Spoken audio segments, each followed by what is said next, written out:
As I mentioned in the last video clip, we humans suffer very heavy death toll due to the outbreak of two world wars in the last century. It is estimated that more than 100 million people died because of the two world wars, the outbreak of the two world wars. Then, why humans still go to war? This is a very big question. And then, why there's still a war in this century, or war still has not yet disappeared? International relations. One of the main reasons for the establishment of this school of thought is to find out the reason why human goes to war. Then, the reason for the outbreak of war. Liberalists and realists, there are reasons for the outbreak of war. I've already mentioned them in lecture 1 and 2, so it's not necessary to mention the reasons for the outbreak of war, the explanation for the outbreak of war again in this video clip. In this video clip, I will mainly concentrate on talking about constructivism. This school of thought is explanation on the outbreak of world war, or best to say, any war. They use a cultural and ideological factors to explain the outbreak of war. This type of cultural and ideological factor mainly concern about portraying the international environment as threatening and unstable, and giving a stage of political, militaristic, and expansionist self-image. That is how a state or how a group of rulers portray the external environment as very threatening and unstable by some ideologies or some cultures foster those members of a state to find that the external environment is threatening to them. So they decide to go to war, and they decide that war is the only exit, only solution to solve this threatening external environment. The best example is liberalists and realists. They have their own reasons to explain the outbreak of Second World War. Liberalists consider the outbreak of Second World War is a combination of the collapse of German democracy, Japanese democracy, as well as the dysfunctions of League of Nations, 國聯. Realists, they explain the outbreak of Second World War from the angle of balance of power, because Nazi Germany could not be effectively balanced by Britain, as well as France, as well as USA, as well as Soviet Union. So, this liberalist and realist explanation of the outbreak of Second World War. Then, how about constructivism? The explanation on the outbreak of Second World War is from the angle of cultural and ideological factors. They think that this is a result of the rise of Nazism. This ideology. Because Nazism portrayed German as a superior race, and then now Germany has a destiny to gain more lands in Europe in order to so-called expand its Lebensraum, that is living space. Then how to expand its living space is through invading its neighbors, particularly Poland and Soviet Union.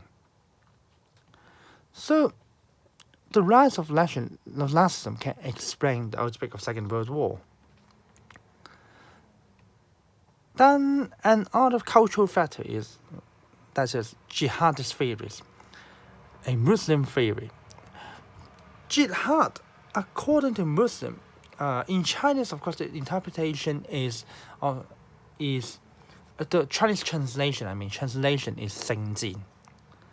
But jihad, according to the Quran's original explanation, is a war inside your mind. That is your war against evil beliefs inside your mind, not a war against some external threats. But Muslims use these jihadist theories, radical Islam's, like Bin Laden, like Taliban, like ISIS. They use this theory to explain the clash between Islamic and Western culture. They think that this is the destiny of pure Muslim believers.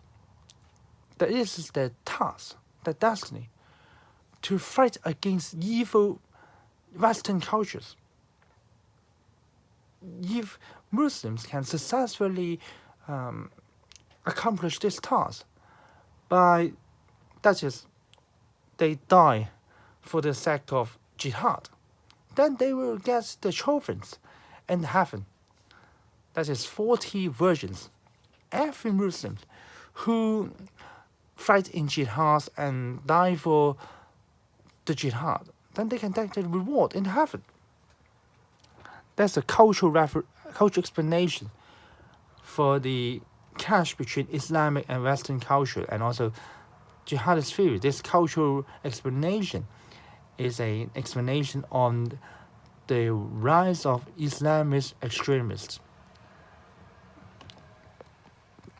Then, a big question is whether war is a rational behavior. Ordinary people may think that war is not a rational behavior because we all suffer. The whole humankind suffer a lot, both in terms of heavy death toll as well as financial damage. But why people still go to war? Are they irrational? The first answer comes from evolutionary psychologists. They think that war is a reflection of the aggressive biological culture of us human. We human naturally are very aggressive. Of course, it depends on whether you are Christians.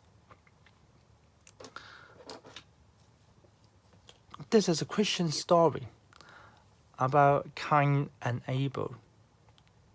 Cain and Abel. Cain is the son of, they are the son of Eve and Adam. That is, they are our common ancestors. Because Cain are jealous of Abel, so he killed him because the God liked Abel more than Cain.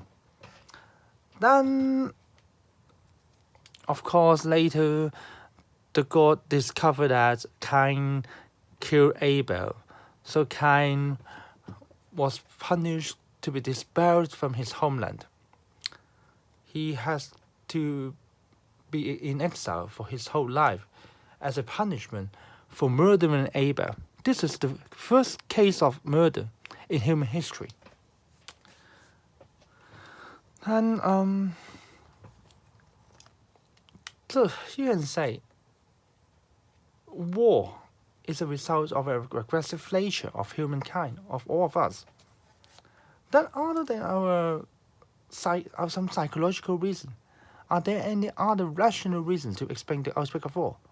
Firstly, sometimes war is rational because if the war is away from one's homeland, then the war may not inflict a heavy damage on your homeland, and you may have a chance, the combatant side may have a chance to gain something.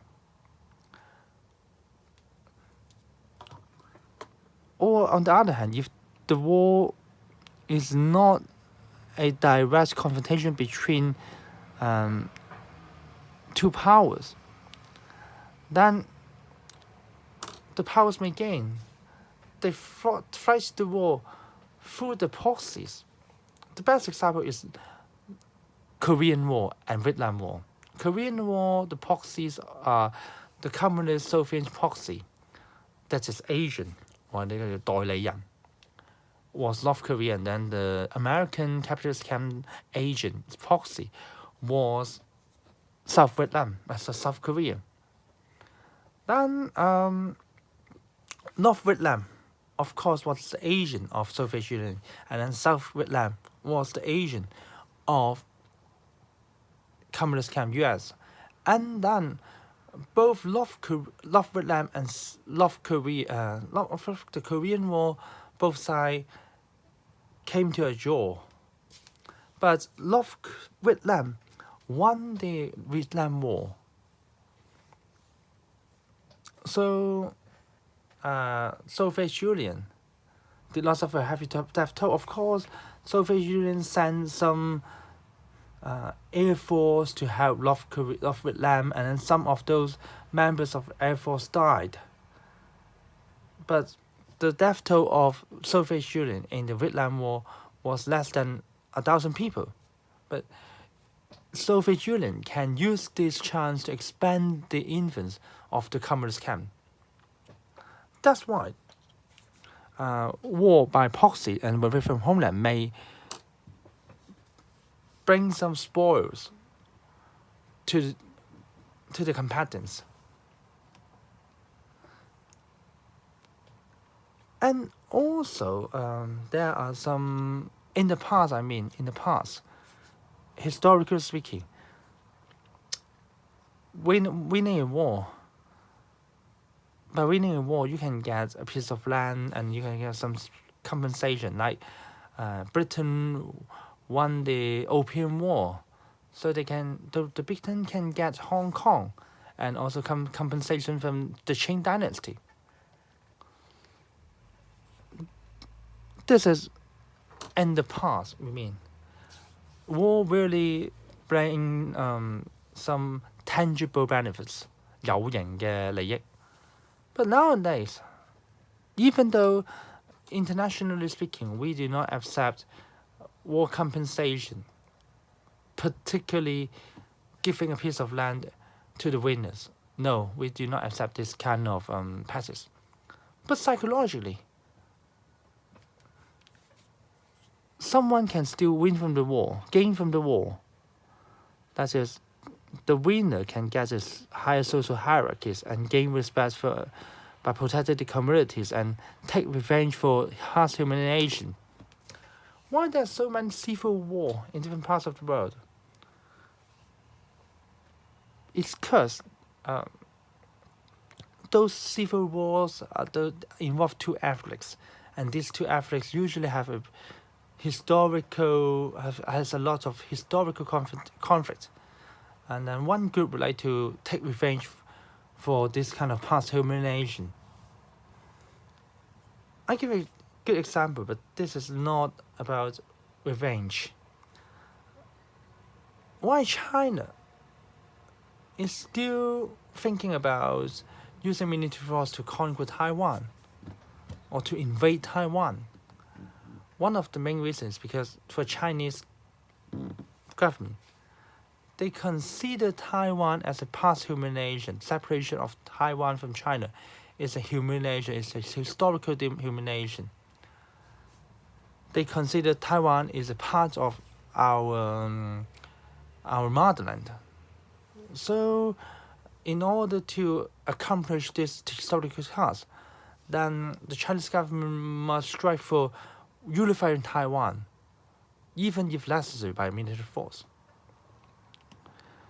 Then, state leaders sometimes also gain from war.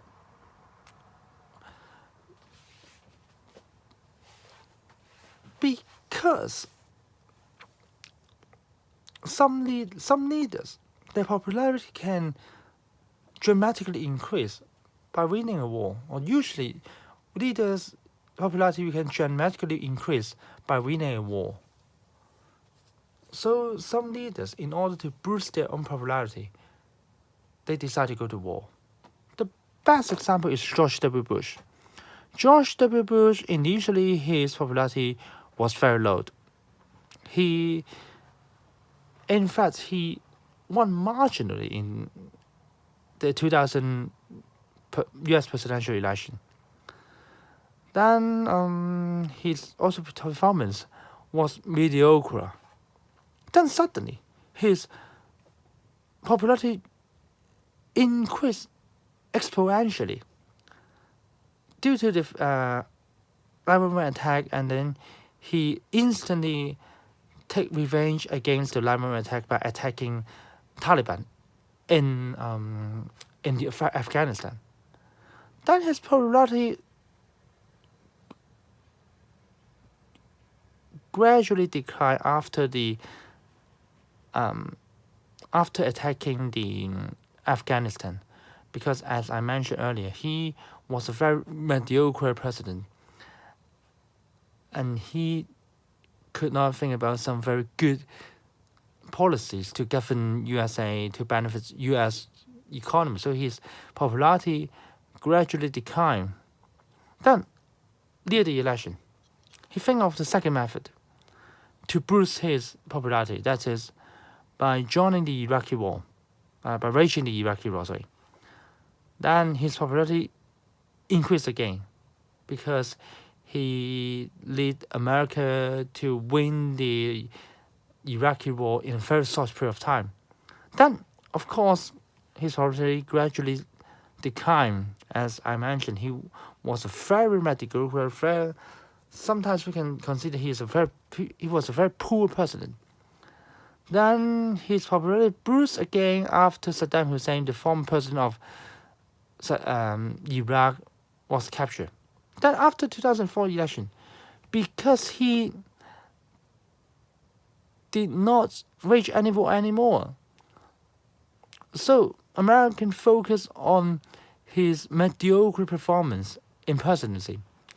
Then his popularity declined dramatically in the second term, and then at the end of term, he just gets an approval rate of around 25%, which, historically speaking, was very low. Then, another question comes: if we consider war somehow is a rational behavior, then normatively speaking, or ethically speaking, 倫理上面, is there any moral war? Is there any war that can comply with so-called some moral principles? Of course, war itself is a immoral behavior, because people kill each other in war. But is there any just war? 正義戰爭或者公義戰爭? Political scientists, some of them establish some so-called just war theories. 公義戰爭論或者正義戰爭論. The just war theory is based on two assumptions. The first assumption is that human nature is a mixture of good and evil components. So human may be good, may be bad, but because there are some evil components of human, so war is inevitable. But we can use some methods, some moral constraints to minimize the suffering of war. First is use some moral principles to limit the number of wars, so that the world faces fewer wars than before. Secondly, by minimizing the war, then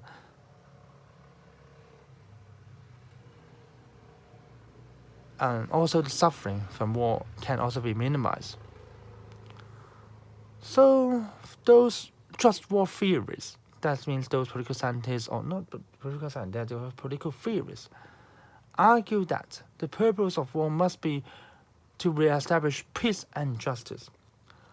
only war is an acceptable behavior, but there's an ultimate purpose. Is by winning a war, or not by winning a war, but the purpose of for going to a war, for waging a war, is for peace and justice, not for self-interest.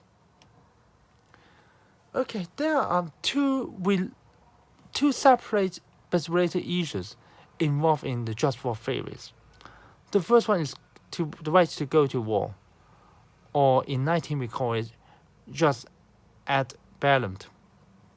First one, the first of this principle is last resort. That means we can only go to war if there's no more alternatives. A state can only go to war if they has exhaust other alternatives to settle its conflict with another state. Secondly, just cause. That means waging war. The reason for waging war must be a justified reason, must be a moral reason. The most acceptable reason is self-defense. A state would like to defend itself against another state. Then it can wage a war. Of course, there is another so collective security, as I mentioned a few lectures ago, particularly in Lecture 1. That's a collective security. That is collective self-defense. That means if a state's allies is under attack, then that state can also join the war even though this state has not yet been attacked by the invaders. So the purpose for going to war, the only just purpose, just cause for going to war is self-defense, or the expansion of self-defense is collective security, collective defense. And war can only be waged by a legitimate authority. In the past, traditionally, only lawfully constituted government can wage a war. No private individual, private groups, like terrorists or some separatists, they have no right to go to launch a war. Only government have the right to launch a war. Now, this principle, legitimate authority, is also expanded. Nowadays, we consider that states can only launch a war, wage a war, if they are attacked by another. Apart from this, states can only wage a war if they get the approval from the UN Security Council. Other than self-defense or getting the approvals from the UN Security Council, no state can wage a war for any purpose. Right intention, that is, war, the aim of war must be morally acceptable. That is self-defense or collective defense. With certain prospects of success, wage a war, the cause can be achievable. Say those kind of Islamic jihad, the purpose is to kill all evil force on the world. This is unjustified reasons, and there's no prospect of success, because every human, according to the Bible, are evil in nature. We have so-called internal sin. So it is unacceptable for a jihadist, for the Muslims, to kill all human beings. Proportionality. War should be result in more good than evil, and the attacks should be measured and proportionate.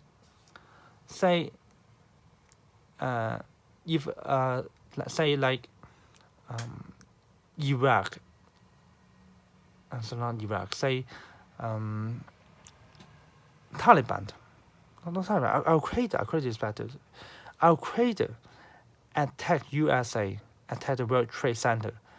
Then USA, the US government, can proportionately attack Bin Laden as well as members of Al-Qaeda.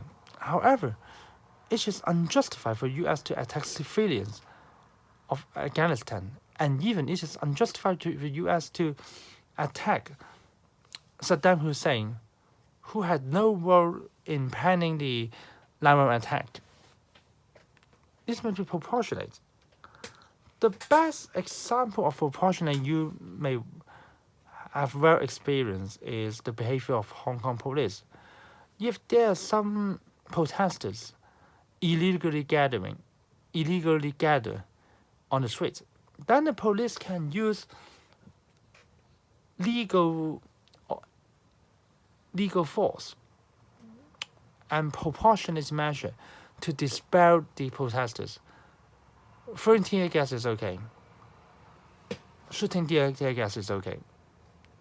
But the police has no right, and it is unjustified for police to use live bullets to attack protesters who illegally gather on the streets. This is due to the reason of proportionality. To dispel protesters, it is unjustified to use lethal weapons like real-life bullets. And the other element of just war theory is called just in battle. That is the right conduct of warfare. Firstly, is discrimination. This kind of discrimination is not a kind of bias. Discrimination, it means that as they go to war, they must attack the right target only, and that's just some military targets or official targets. All combatant sides, all forces must avoid attacking civilians and innocent people. Attacking innocent people, like this is so-called Tokyo Treaty bombing. Tokyo bombing. U.S. sent a few hundred jets to bomb Tokyo in the late 1945. That is near the end of Second World War. One night, nearly the whole Tokyo was destroyed, and around 200,000 people died as one night. This kind of indiscriminate attack against civilians are unacceptable. In fact, that is war crime. Bombing Tokyo is a war crime because this is a kind of indiscriminate attack. Proportionality, same as what I mentioned earlier. Humanity.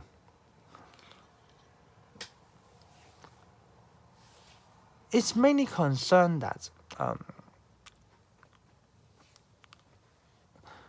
both sides, all combatant sides, must treat prisoners of war humanely.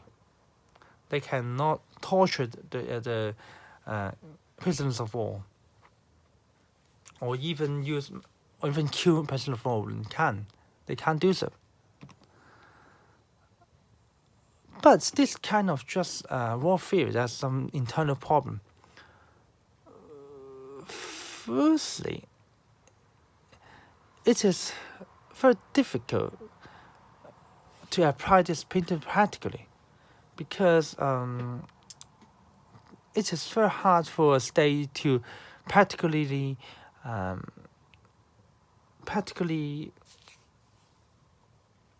follow those principles. The best example is, war should be a last resort. But what is last resort? If a state really consider they has already exhaust other alternatives before going to war, then a state really exhaust all alternatives before going to the war, they may find that, okay, they face the attack, face a delay, which will lead to and result in their defeat. Sometimes, like Japan in 1941, Japan used negotiation to buy time. And then later, when this buy time and the U.S. was not well prepared for the attack from Japan, then Japan can easily crash the whole U.S. Navy, or not the whole Navy, but the Pacific Fleet in Hawaii. So it is very impractical to consider war as a last resort. Of course, war can be a least preferable option, but it is impossible to exhaust all alternatives before going to war.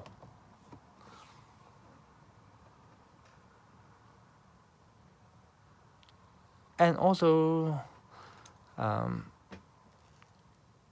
no one on the world really followed those principles in considering the global war, and no one followed all those principles in conducting the war, in particular. And thirdly, the requirement of trust in battle may contradict with those of trust at battle.